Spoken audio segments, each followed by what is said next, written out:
नमस्कार, आप सभी का स्वागत है क्लास 12 नेक्स्ट टॉपर ह्यूमैनिटीज पर। मैं सिद्धार्थ पटेल आप सभी बच्चों का बहुत ही जोरों शोरों से स्वागत करता हूं। आज मैं आप लोगों के लिए बहुत ही इंपॉर्टेंट वीडियो लेके आ गया हूं कि जो टॉपर होता है ना, टॉपर बोर्ड्स और सीयूईटी को कैसे मैनेज करता है। मेरे प्यारे लाल, आप सभी लोगों का सपना होगा कि सर हमें बोर्ड में भी टॉप करना है और सर हमें दिल्ली यूनिवर्सिटी जाना है, बनारस हिंदू यूनिवर्सिटी जाना है, इस देश की टॉप यूनिवर्सिटीज में पढ़ना है और वो सपना पूरा भी होना चाहिए और तुम आसानी से पूरा कर सकते हो क्योंकि हर बच्चे में पोटेंशियल है। नो मैटर तुम्हारे 11th में कितने परसेंट बने हैं, तुम अभी भी बहुत अच्छे से तैयारी करोगे, अभी भी क्लास 12 का बहुत अच्छे से पढ़ोगे तो ट्रस्ट मी, तुम सीयूईटी में भी टॉप कर सकते हो और बोर्ड एग्जामिनेशन में भी टॉप कर सकते हो। मैं आप लोगों के लिए क्या लेके आया हूं? मैं आप लोगों के लिए लेके आया हूं स्ट्रैटेजी, बहुत ही बढ़िया और बहुत ही शानदार strategy. So toppers don't study 15 hours a day. They follow a smart strategy. तुमको क्या लगता है जो टॉपर होता है वो 10-10, 15-15 घंटे पढ़ता है? जी नहीं मेरे लाल, वो कम समय में क्वालिटी एजुकेशन, कम समय में वो क्वालिटी पर ध्यान देता है रेदर देन घंटे पे कि 1 घंटा पढ़ा, 2 घंटा पढ़ा, 4 घंटा पढ़ा। हम लोगों को अपनी क्वालिटी पर फोकस करना है और टॉपर के पास में होती है स्मार्ट स्ट्रैटेजी। उस स्मार्ट स्ट्रैटेजी से वो टॉप कर जाता है, चाहे बोर्ड हो चाहे सीयूईटी हो। और मैं तुम्हें एक इंटीग्रेटेड स्ट्रैटेजी बताने जा रहा हूं जिससे कि बोर्ड और सीयूईटी एक तीर से दोनों निशाने लग जाएंगे। तो जरा अपन इस स्ट्रैटेजी को समझते हैं कि आखिर ये स्ट्रैटेजी क्या है। सबसे पहले मेरे लाल, build a strong NCERT foundation. हम लोग क्या गलती करते हैं यूजली मेरे लाल, तुम लोग गलती करते हो, सर रेफरेंस बुक बता दो, सर ये पढ़ना है, सर वो पढ़ना है। मेरे लाल, जो तुम्हारे डोमेन सब्जेक्ट्स हैं जैसे कि ज्योग्राफी हो गया, पॉलिटिकल साइंस, हिस्ट्री, इन सब में तुम्हारा सीयूईटी का सिलेबस और बोर्ड का सिलेबस लगभग लगभग सेम है। थोड़ा बहुत ऊपर नीचे है तो वो तुम्हें पढ़ा दिया जाता है और वो तुम पढ़ सकते हो, लेकिन 90% सिलेबस जो है वो एनसीईआरटी का है। और यूजली बच्चे क्या करते हैं, यूजली बच्चे एनसीईआरटी छोड़ के सब पढ़ना चाहते हैं। तुमको लगता है वो अच्छी अच्छी किताब में देखूंगा, उन किताबों को देख के मैं टॉप कर जाऊंगा, ऐसा नहीं होता है। ये आदत मुझे भी थी, बहुत सारी रेफरेंस बुक खरीदना, एनसीईआरटी नहीं पढ़ना, वही रेफरेंस बुक पढ़ते रहना, लेकिन पेपर तो एनसीईआरटी से आना है ना। अगर तुम लोगों को ह्यूमैनिटीज में टॉप करना है तो एनसीईआरटी को बाइबल मानना पड़ेगा। तुम्हारा सब कुछ एनसीईआरटी है। अगर तुमने एनसीईआरटी बहुत अच्छे से पढ़ ली है और इसके बावजूद अगर तुम कोई रेफरेंस बुक नहीं पढ़ते हो तो भी तुम टॉप करोगे, पूरे 500 में से 500 बोर्ड में लेके आओगे और सीयूईटी में भी टॉप करोगे। तो एनसीईआरटी को बहुत ध्यान से पढ़ना है, एक एक लाइन को बहुत ध्यान से समझना है, फैक्चुअल डिटेल्स को समझ के रखना है। साथ ही साथ तुम नोट्स बनाते चलो। अब जब भी हम एनसीईआरटी पढ़ते हैं तो मैं बोलता हूं नोट्स बना लो। अब नोट्स में क्या होता है, नोट्स में यूजली बच्चों को लगता है हर लाइन ही इंपॉर्टेंट है, हर लाइन इंपॉर्टेंट नहीं होती बेटा। अब मैं तुम्हें बताता हूं एक नोट्स की टेक्निक। यूजली हम जो गलती करते हैं, हम गलती क्या करते हैं कि एनसीईआरटी पढ़ रहे हो नोट्स बना रहे हैं। जी नहीं, एनसीईआरटी की पहली बार रीडिंग करी, मतलब फॉर एन एग्जांपल तुमने चैप्टर 1 पढ़ा, चैप्टर 1 पढ़ने के बाद में नोट्स मत बनाओ। आज तुमने चैप्टर 1 पढ़ा, ठीक है, इसी चैप्टर 1 को फिर से पढ़ोगे तुम 7 दिन बाद में, तब जाके नोट्स बनाना। हमेशा फर्स्ट रीडिंग में नोट्स नहीं बनाना चाहिए।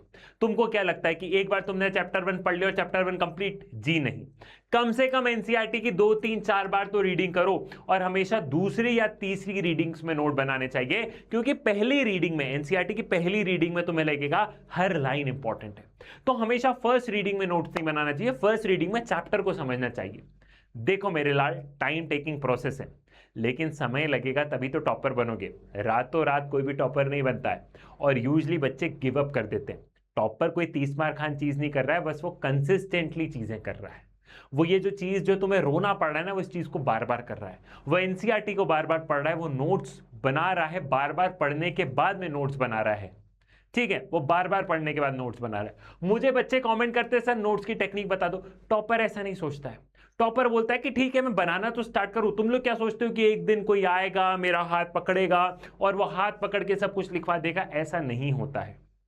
टॉपर ये नहीं सोचता है। टॉपर बोलता है शुरुआत तो करूं, शुरुआत तो करनी पड़ेगी ना। और तुम लोग आलसी करते हो कि कोई बताएगा फिर करूंगा। शुरुआत तो करो मेरे लाल। ठीक है। इसके बाद में आंसर राइटिंग की प्रैक्टिस करो। अब आंसर राइटिंग कैसे करना है? फॉर एन एग्जांपल, तुमने चैप्टर 1 पढ़ लिया, challenges of nation building. Challenges of nation building तुमने एनसीईआरटी से पढ़ा, 2 बार पढ़ लिया। 2 बार पढ़ने के बाद में तुमने क्या किया? 2 बार पढ़ने के बाद तुमने नोट्स बना लिए, और नोट्स बनाने के बाद तुम लोग क्या करो? तुम लोग करो मेरे लाल, आंसर राइटिंग की प्रैक्टिस करो, क्वेश्चंस की प्रैक्टिस करो। मैं तुम लोगों को बहुत सारे क्वेश्चंस देता हूं, और वही क्वेश्चंस देता हूं जो कि बोर्ड एग्जामिनेशन में बार बार पूछे जाते हैं। उन क्वेश्चंस को बार बार करो, क्योंकि मेरे बताए गए क्वेश्चन पॉलिटिकल साइंस में 110% आते हैं, ये मैं दावे के साथ कह सकता हूं। इसके बाद में उसी चैप्टर के एमसीक्यू प्रैक्टिस करो, क्योंकि यही चैप्टर बोर्ड एग्जामिनेशन में आना है और यही चैप्टर सीयूईटी में आना है। सीयूईटी और बोर्ड एग्जामिनेशन में डोमेन सब्जेक्ट में सिलेबस लगभग सेम है मेरे लाल, तो उसी चैप्टर के एमसीक्यू प्रैक्टिस करो, बहुत सारे एमसीक्यूज लगाओ। अरे तुम चैट जीपीटी और जेमिनी से बोलोगे तो भी वो तुम्हें एमसीक्यू दे देंगे। इतनी किताब और इतना पैसा खर्च करने की भी जरूरत नहीं है। जेमिनी से बोलो give me difficult questions, give me 50 difficult questions from chapter challenges of nation building, उसे कमांड वैसा दो ना। अरे एआई का अच्छे से इस्तेमाल करो ना मेरे लाल, कर सकते हो तुम। मैं तुम्हें ट्रिक्स बता रहा हूं, तुम्हें बहुत ज्यादा पैसे खर्च करने की जरूरत नहीं है, बहुत ज्यादा दिमाग लगाने की जरूरत नहीं है, सारी चीजें तुम्हारे पास में। इसके बाद में मेरे लाल तुम्हें पीवाईक्यू और मॉक टेस्ट सॉल्व करो। यही जो आंसर राइटिंग है, एमसीक्यू प्रैक्टिस है, इसी के पीवाईक्यूज देखो, इसी के पीवाईक्यूज देखो, बहुत सारे टेस्ट दो। Revision is more important. हर बच्चे को क्या लगता है? हर बच्चे को लगता है चैप्टर 1 कंप्लीट, 2 कंप्लीट, 3 कंप्लीट, और बहुत सारे बच्चे बोलते हैं सर पढ़ा तो था लेकिन भूल गया, आगे पाठ पीछे सपाट। टॉपर रिवाइज करता बेटा। आज तुमने चैप्टर 1 कंप्लीट किया तो आज तुम्हारी फर्स्ट रीडिंग हुई, 1 हफ्ते के अंदर अंदर सेकेंड रीडिंग, 1 महीने के अंदर अंदर थर्ड रीडिंग, और एग्जाम से पहले फोर्थ रीडिंग। एक चैप्टर को कम से कम 4 बार पढ़ना है। जो 4 बार पढ़ेगा वो समझ जाएगा। जो तुम बोलते हो ना कि सर डेट्स याद नहीं होती, तुम किसी चैप्टर को 4 बार पढ़ोगे ना, तुम्हारे सबकॉन्शियस माइंड में बैठ जाएगा। मेहनत लगेगी बेटा, तुम कर सकते हो। ये जितनी भी चीजें मैंने बताई ना, ये जितनी भी चीजें मैंने बताई, ये कोई 30 मार्क खान चीजें नहीं है, बहुत आसान चीजें हैं। लेकिन बहुत आसान चीजों को करने में ही हमें रोना आता है। लेकिन मुझे विश्वास है कि तुम मेरे स्टूडेंट हो, तुम नेक्स्ट टॉपर्स के स्टूडेंट हो, तुम जरूर करोगे। अब इसी के साथ साथ एक चीज बच गई। एक चीज क्या बच गई? गैट सेक्शन का क्या होगा सर? ठीक है, करंट अफेयर्स का क्या होगा, लॉजिकल रीजनिंग क्या होगा, मैथमेटिक्स का, ठीक है, क्वांट्स का क्या होगा। तो गैट सेक्शन तुम्हें प्रारंभ प्रो बैच में पढ़ाया जाता है, और इनफैक्ट जो हमारा प्रारंभ प्रो बैच है उनमें ये सारी चीजें करवाई जाती है। एनसीईआरटी का फाउंडेशन होता है, नोट्स हम तुम्हें देते हैं, आंसर राइटिंग तुम्हें डेली क्वेश्चंस मिलते हैं। मैं पॉलिटिकल साइंस में तुम्हें डेली क्वेश्चंस देता हूं, एमसीक्यू में तुम्हारे वीकली टेस्ट हो जाते हैं, पीवाईक्यू वाले क्वेश्चंस तुम्हें दिए जाते हैं, सीयूईटी की अलग से क्लासेस लगेंगी। तो प्रारंभ pro batch is the ultimate solution. मैं ये नहीं बोल रहा हूं तुम बैच खरीद लो, बैच परचेज करना है तो ही करो, नहीं भी करना है मेरे लाल तो यूट्यूब पर 1 शॉट वीडियोस हैं, देखो ना। बस ये कि बैच में एक सिस्टमैटिक स्टडी हो जाती है, टाइम टेबल मिल जाता है। अगर तुम इस हिसाब से चलोगे तो चांसेस ज्यादा है, बाकी करना तुम्हें ही है मेरे लाल। है, मैं गाइड कर सकता हूं, हम सब गाइड कर सकते हैं, और तुम कर सकते हो। जितनी भी मैंने चीजें बताई है सिंपल सी ये कर सकते हो। अपने पास्ट को भूल जाओ, याद करो वो दिन जब तुम टॉपर बनोगे, तुम्हारे माँ बाप के चेहरे पे वो खुशी होगी, तुम्हारे माँ बाप गर्व से तुम्हें देख रहे होंगे। तुम कर सकते हो, सिद्धार्थ सर को तुम्हारे ऊपर पूरा भरोसा है। सो पॉलिटिकल साइंस में डरने की नहीं है बात, क्योंकि सिद्धार्थ पटेल है तुम्हारे साथ। चाणक्य नीति से लेकर राजनीति तक तुम्हें जो चाहिए सब कुछ है मेरे पास। इसी के साथ साथ सभी बच्चे टेलीग्राम ग्रुप को ज्वाइन कर लेना, ठीक है। टेलीग्राम ग्रुप पे बहुत सारी इंपॉर्टेंट सेशंस, वीडियो, इन सभी की जानकारी मिलती है, और नोट्स भी यहीं से मिलते हैं। So signing off with this, tata bye bye, love you all.